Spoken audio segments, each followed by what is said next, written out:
नमस्कार दोस्तों आज हम लोग कंपाउंड इंटरेस्ट और इस कंपाउंड इंटरेस्ट का एक्चुअल बेनिफिट हम लोग कैसे पा सकते हैं म्यूचुअल फंड में इन्वेस्टमेंट करते हुए, ये सब चीज़ों के ऊपर आज बात करेंगे।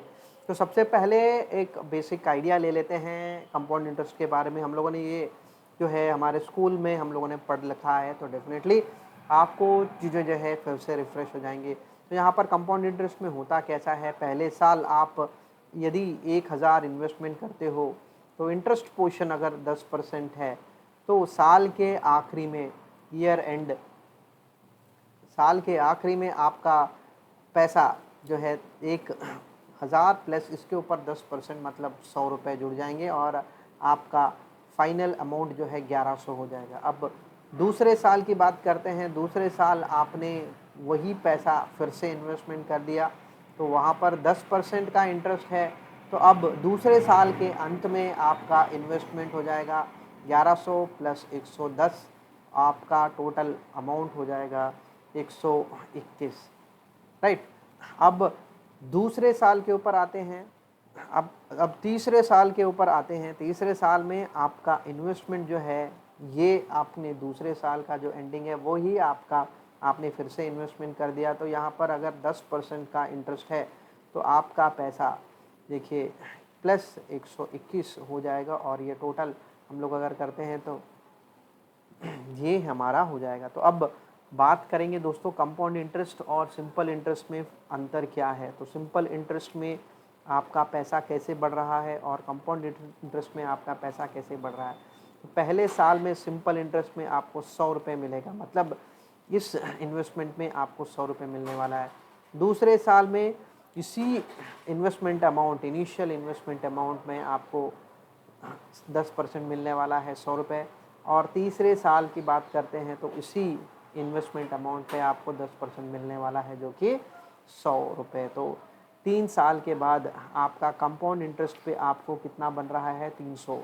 और उसी तरीके से अगर हम लोग जो है सिंपल इंटरेस्ट और कंपाउंड इंटरेस्ट के डिफरेंस में अगर देखते हैं, तो कंपाउंड इंटरेस्ट में आपको यहाँ पर 100, दूसरे साल 110 हम लोगों ने देखा, और तीसरे साल 121 हम लोगों ने देखा। तो तीसरे साल के अंत में मेरा कंपाउंड इंटरेस्ट ही इतना हो गया। तो 3 साल के डिफरेंस अगर मैं देखता हूँ तो मेरा कंपाउंड इंटरेस्ट के रूप में ये एडिशनल इंटरेस्ट मेरा बन रहा है। तो 2 साल में ही अगर मेरा इतना अमाउंट बनता है, तो अगर मैं लंबे समय तक मैं इन्वेस्टमेंट करता हूँ तो इसका बेनिफिट और भी ज़्यादा बढ़ जाता है। तो इस कॉन्सेप्ट के साथ हम लोग आगे बढ़ते हैं और देखते हैं म्यूचुअल फंड में इस कंपाउंड इंटरेस्ट का बेनिफिट हमको कैसे मिलता है। तो सबसे पहले थोड़ा सा मैं आइडिया दे देता हूँ। म्यूचुअल फंड एक पूलिंग ऑफ जो है मनी है, जहाँ पर लोग जो है पैसा इन्वेस्टमेंट करते हैं स्कीम्स में। और ये स्कीम्स कहाँ पर पैसा इन्वेस्टमेंट करता है, तो जो है ये अलग अलग एसेट्स में इन्वेस्टमेंट करता है। पहला एसेट जो है इक्विटी शेयर्स, तो इक्विटी शेयर्स में इन्वेस्टमेंट करेगा। और दूसरा एसेट अगर हम लोग बात करते हैं तो रियल एस्टेट्स। डेफिनेटली अगर आपको इसकी जानकारी नहीं है तो रियल एस्टेट्स में भी म्यूचुअल फंड स्कीम्स इन्वेस्टमेंट करते हैं। तीसरा जो है अगर एसेट अगर हम लोग बात करते हैं तो गोल्ड और सिल्वर, ये दोनों एसेट्स में काफ़ी पैसा इन्वेस्टमेंट हो रहा है। चौथा एसेट जो है फिक्स्ड इनकम सिक्योरिटीज़, जहाँ से बेसिकली हमको रेगुलर इनकम जो है मिलते रहता है। तो ये फिक्स्ड इनकम सिक्योरिटीज़ हम लोग इसको बोलेंगे। अब मान के चलते हैं हम लोग हमारा इस म्यूचुअल फंड स्कीम में जो है ये शेयर्स में इन्वेस्टमेंट हो रहा है, तो ये पूरा पैसा ज़्यादातर जो है इक्विटी शेयर्स में ही इन्वेस्टमेंट हो रहा है। अब देखेंगे कि इस स्कीम में जो है लगभग 100 करोड़ का पैसा जमा हो गया। अब ये 100 करोड़ जो है कुछ जो है 50 शेयर्स में इन्वेस्टमेंट करेंगे, ठीक है। तो 50 शेयर्स में 1 2 3 4, तो ऐसा ऐसा करके 50 कंपनीज़ में इन्वेस्टमेंट हो रहा है। तो ये एक चीज़ होती है। अब कुछ बेसिक फीचर्स को हम लोग समझेंगे। अगर मैं शेयर्स की बात करता हूँ तो शेयर्स का मतलब क्या है, बेसिकली ओनरशिप। सो ओनरशिप में होता कैसा है, बेनिफिट्स आपको मिलते हैं। 2 तरह से आप शेयर्स में इन्वेस्टमेंट करके आप बेनिफिट बना सकते हैं। एक कैपिटल ग्रोथ, मतलब आप 100 रुपये इन्वेस्टमेंट करेंगे, ये बढ़ के 150 हो जाएगा, 200 हो जाएगा, 250 हो जाएगा। तो ये आपका कैपिटल ग्रोथ हो रहा है।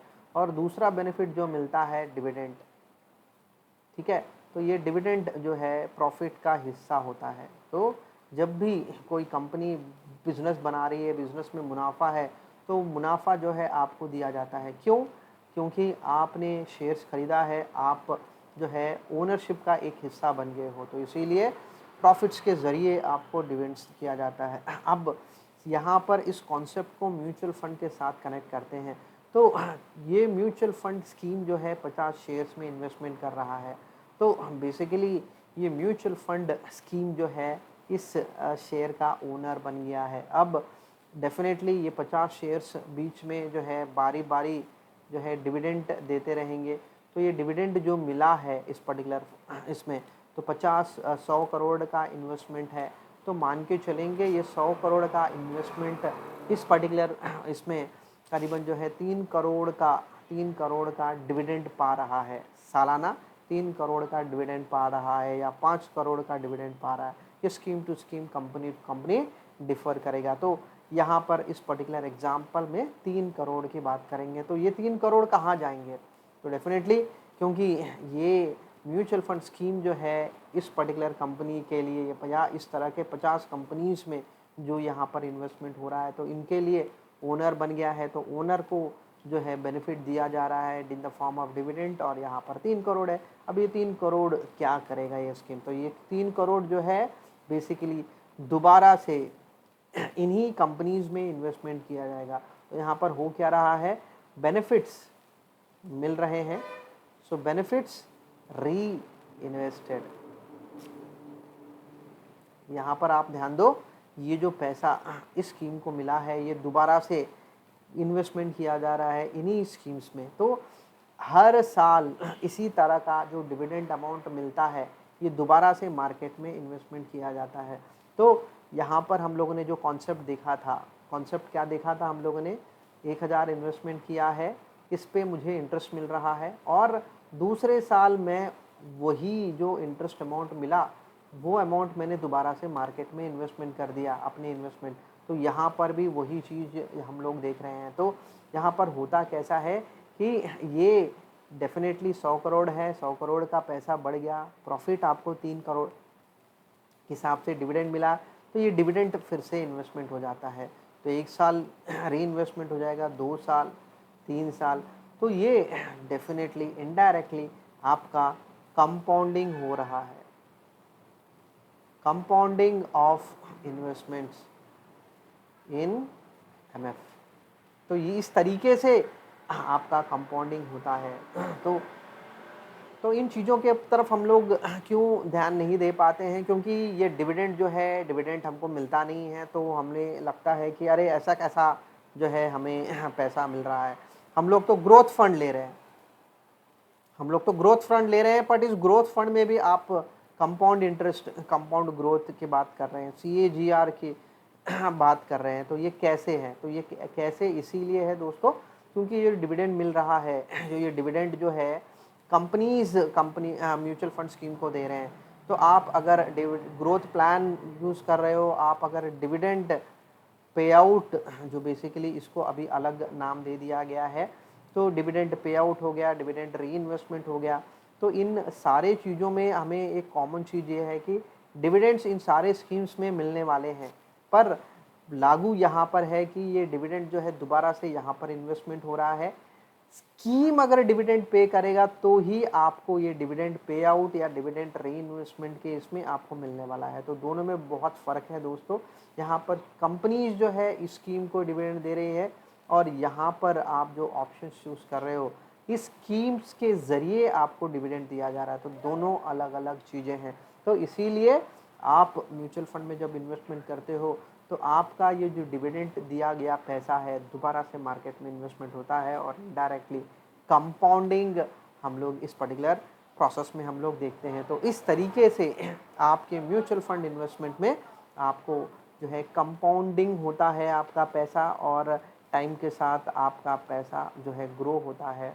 और इसीलिए हम लोग जब रिटर्न्स देखते हैं तो वहाँ पर CAGR लिखा जाता है और 12% रहते हैं, कुछ स्कीम्स 14% रहते हैं, कुछ स्कीम्स 17% रहते हैं, कुछ स्कीम्स जो है 8% रहते हैं। तो डिफ़र करता है कौन से तरीके के स्कीम्स में आप इन्वेस्टमेंट कर रहे हो। तो ये होपफुली आपको थोड़ा सा आइडिया मिल गया होगा कि कंपाउंड इंटरेस्ट म्यूचुअल फंड्स में इन्वेस्टमेंट करते हुए हमें कैसे मिलते हैं। तो डेफिनेटली अपने व्यूज़ ज़रूर शेयर कीजिएगा और कमेंट्स पे आपके आइडियाज़ ज़रूर लिखिएगा और अलग कॉन्सेप्ट इन्वेस्टमेंट से ज़रिए आपको कुछ जॉन सुनना है आप बिल्कुल बताइएगा। डेफिनेटली मैं आपको कैलकुलेशंस के साथ मैं आपको बता दूंगा। थैंक यू, शुक्रिया दोस्तों।